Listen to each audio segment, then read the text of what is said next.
At imuhos na ang asukal para matrigger na yan ang diabetes mo, pasaway ka. Hi guys, isang malagkit na araw sa inyong lahat. At ito na nga, inspire by mga Salvador at Nida Blanca, mga kasamahan ng lolo nyo sa industriya, magluluto tayo ng maha blanca. Una na nga ginawa ng lolo nyo ay bumili ng ingredients kasi pag hindi siya bumili, hindi talaga maluluto ito. Ang proseso sa pagluluto ng lolo nyo guys, depende lang yan sa kung anong maisip niya dito. Magrereklamo ka pa ba kung hatiran ka niya sa bahay nyo?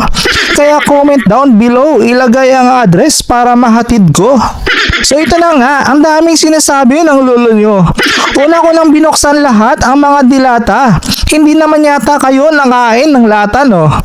After mabuksan lahat, sabay-sabay ko nang i-blender lahat ng mga ingredients na to guys. Ilista mo na, evaporated milk, condensed milk, asukal, at ang napaka-importante, ang cornstarch guys. Walang mabubuong maha blanca kung wala yan. Gaano kadami?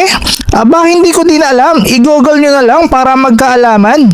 Gaano katagal i-blend? Mas lalong di ko rin alam. Pwede bang tansyahin nyo na lang? Huwag na kayong matanong dyan. After dito guys, nagpainit na ang lolo. Magpainit na ng kawali ang lolo. Pinuhos na ang pulot gata.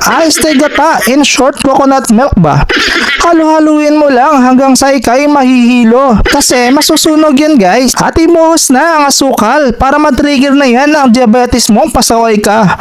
I-drain ang whole corn galing Del Monte, Bulacan. Del Monte, beke naman. Ilagay na sa kawali, after a minute, ibuhos na din ang mga iniblend mo kanina. Gaano katagal ang paghalo? Aba, mag-research ka. Alangan naman, naturuan pa kita. Masyado ka nang mausisa, iha. After a couple of minutes guys, iahon mo na kasi masusunog yan, iha. Inilagay na sa baking pan at minasa-masa.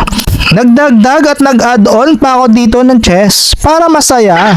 Ilagay ng plastic at akin ang nilagay sa freezer para after 3 years pwede na.